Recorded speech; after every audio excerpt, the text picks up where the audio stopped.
7:42, time to go through the papers with the living legend Pete Price and political editor of HuffPost UK, Kevin Schofield. Good morning to you. You bring out the worst in me. Yes, I know. I've seen what you've just done to me. Photos? I know. Don't. I know. Well, you should never trust me with your phone. Oh, I've learned that. Kevin, hands off our ISAs. Apparently the Chancellor's got her eyes on our ISAs. She has indeed. So at the moment you're allowed to save up to 20 grand a year.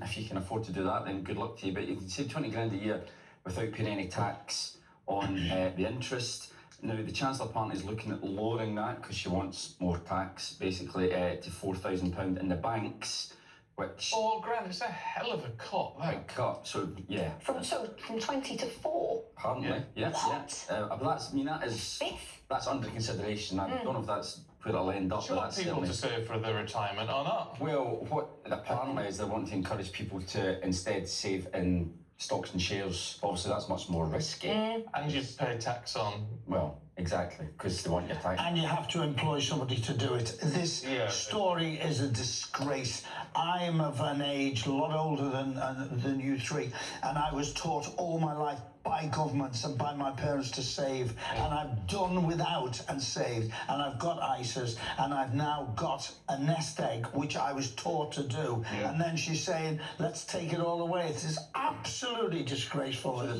so what's happened here is the banks, unsurprisingly, they're lobbying the government to say, well, hold your horses, don't be doing that, because the banks obviously, they want you to keep giving them their money, because that's what their business is dependent on. So yeah, we'll wait and see. But again, we're in a situation where the budget opens just a few months away, and the government are scratching around looking for money, basically. So there's going to be more stuff like this, I think, tax rises potentially. But this it shows, the problem with this is, I understand the dilemma, they need to find money, but this is so short-sighted. Well, the message it's sending out, isn't it, is... Don't save. Don't save. Because once again, it's the average Joe that's being affected. Yeah.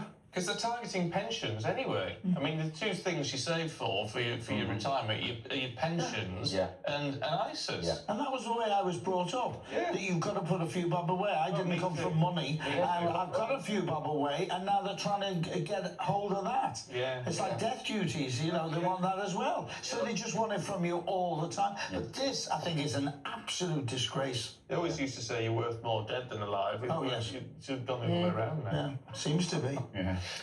Well, Pete, in the Mirror, 1 in 5 young people are depressed. I think more than that with old people if they keep attacking ISAs and pensions. But yeah, 1 in 5 young people are depressed, according to the ONS. Yeah, just before I mention this story, crisps, Smith's crisps, which were rebranded, were the best crisps in the world when you three weren't born. I was born. Smith's crisps. You remember Smith's crisps? Over, yeah. Right. Wanna be Smith's crisps. Our next Eurovision entry there. So, a very serious story. 1 in 5 depressions, alarming growth of mental crisis with young people in particular. Brian Down, Deputy Chief Group Think Mental Illness, said depression between 16 to 29-year-olds is compounded by financial pressures and isolation. And he adds, we urgently need a target and investment to help with mental health services. I'm going to upset a lot of people.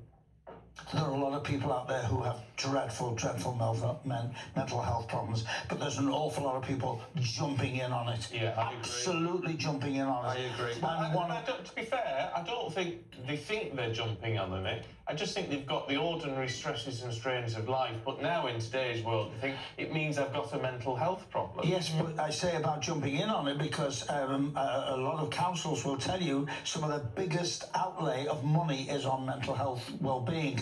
Now, we had the pandemic, so we all suffered, everyone. But what I would say is, I went into a mental institute to be cured of being gay. If I can get through that, when my mum died and I was adopted, if I can get through that, and I'm nothing special, I'm just ordinary, but go to the gym, walk, do something for yourself. Stop isolating yourself in a room with this stupid thing and Instagram and all these other things and whatever you're doing. You've got to do something for yourself. Yeah, Or am I wrong? No, you're not wrong. You're not at all wrong. And the idea that we need to suddenly fund a load more stuff at the taxpayer's dime. Yeah. Well, actually, a lot of it can be done. Because it detracts. The problem I have with it all is it detracts from people who have. That's what I'm saying. That's why I said at the beginning, before I get slagged off on social media, that's the bit that gets me. And nobody can prove whether you have or haven't. That's the other thing. Yeah. So you can really. The pandemic did do an awful lot of damage to people, but you've got to get through this. Yeah. No, I think you hit the nail on the head, Pete. You talked about your phone there. I think that has got a lot to do with it. The messages that young people in particular are being bombarded with on social media, no wonder it affects their mental health, to be perfectly honest with you. And I'm glad I didn't have it when I was growing up. You didn't have it. I tell you what, I know it's controversial. They haven't done it in the States, but they were talking about blocking TikTok in the States. Yeah, I think it's a good idea. I think, frankly, if there was a party came forward and said we are going to block TikTok, Instagram, Facebook, all of it, Twitter, X, whatever. Until you're old enough to cope with it. Completely. I'd just block it across the country. I think in years to come, we might well look back at this era, this generation, and look at the way that we allowed kids just to access social media willy-nilly in the way that folk used to basically advertise smoking in the 1950s and 60s. I can't believe you used to smoke like that, and it was almost promoted as a health benefit. And people in 20 years' time were like, you look, kids. Parents are being cruel to their children by doing this. Get some discipline in your house, get them from upstairs and get them downstairs. Have breakfast. My mum, switch the telly off. We're eating and talking. Yeah. That was what we were brought up on. Exactly. And I'm sorry, have a go at me on social media, but you're wrong.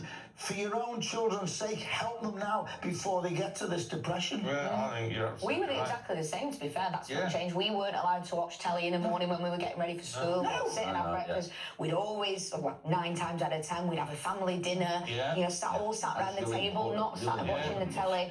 We You know, and I always think had a that's... Sunday roast. Yeah, Sort of thing. I went to Little Italy recently and a family came in. Grandmother, grandfather, a whole family. Every single one of them, including the grandmother and grandfather, were on the phone and not one person spoke through the whole meal. Terrifying, really. And then there you go, that comes back to it. It is depressing. Is it any wonder 1 in 5 people are depressed? People. Yeah. And don't know how to talk to each other. Well, you could be depressed about this and all, because apparently sausages are under attack, Kevin. Well, yeah, so according to Reform UK, so there's this big summit, UK-EU summit on Monday, and we're looking to reset our relationship with the EU.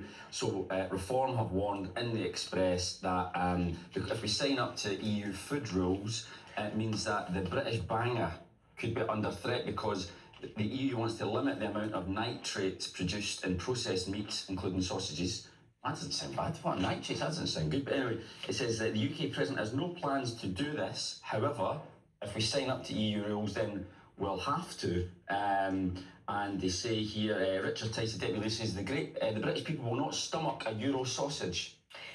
I tell you what, they know how to get to people, don't they? They know how to kind of target the voter by saying, your sausages are at risk, people. Yeah. That is the way to a Brit's heart, isn't it? To say, oh, these sausages are out the window. Yeah, it's true. Hands off my sausage. I'm saying nothing on this one. There's a million gags. I'm leaving this one. Let's show him. I've known you a long time, Kevin. I've never been so disgusted in all my life. It's hot. Shut up. Viewers want TV switched off, and after that, I'm not surprised. I know. It's very scary.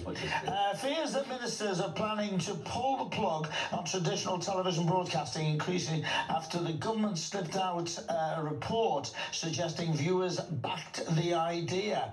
It was interesting. Campaign group Silver Voice say they're worried about this because the government and the BBC may be in cahoots about scrapping the digital terrestrial television, which is going to be incredible. For most people, that would.